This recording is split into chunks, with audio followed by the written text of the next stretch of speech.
Hi, my name is Simon Bestwick. I'm a writer of horror fiction. I also write under the name Daniel Church.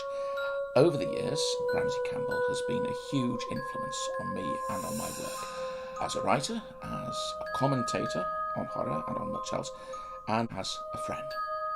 So it's very, very hard to sum all that up in a short space of time. So I'm going to do it by telling the story in books. The Gruesome Book. Now, this was the first thing with Ramsey's name on it that I read. It's an anthology of horror stories for children, believe it or not, and it lives up to its title and its cover.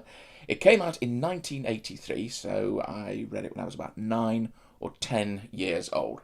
It opens with Ramsey's story Calling Card, and it's also got Nigel Kneale's The Pond, which remains one of my favourite horror stories to this day, plus August Derleth's The Extra Passenger, and Henry Kuttner's The Graveyard Rats, which was recently adapted for TV as part of Guillermo del Toro's series Cabinet of Curiosities.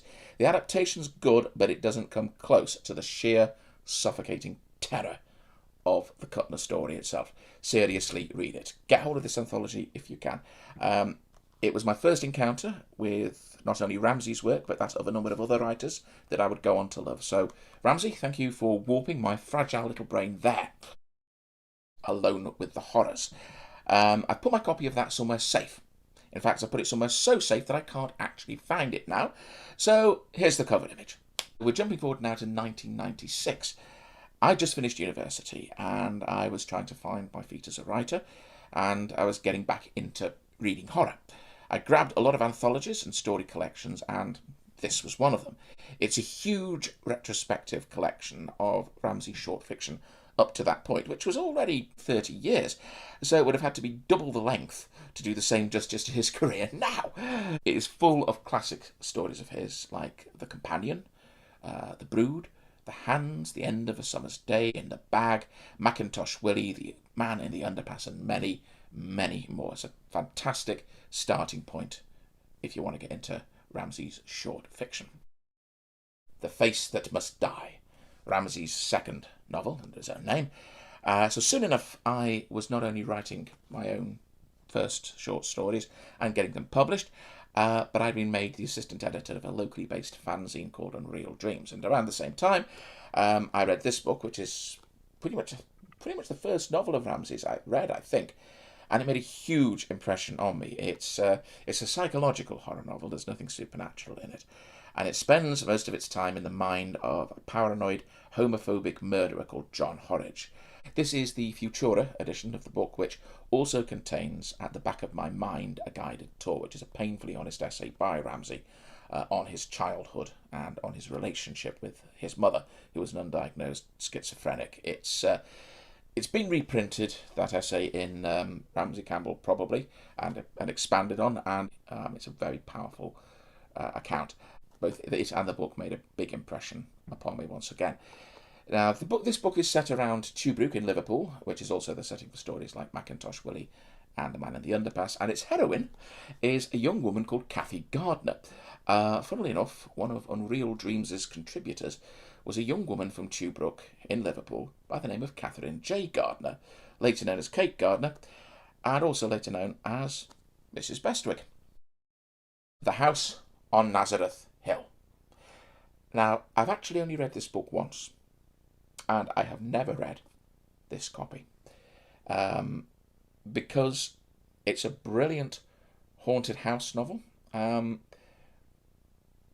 It's also so distressing and disturbing, yet also completely compelling to read, or so I found it, that I've never quite gathered the courage to put myself through it again. Which is why this is in such good condition. Even so, I very much wanted to get my own copy of it, but by then it was actually out of print. Couldn't find it in the bookstores.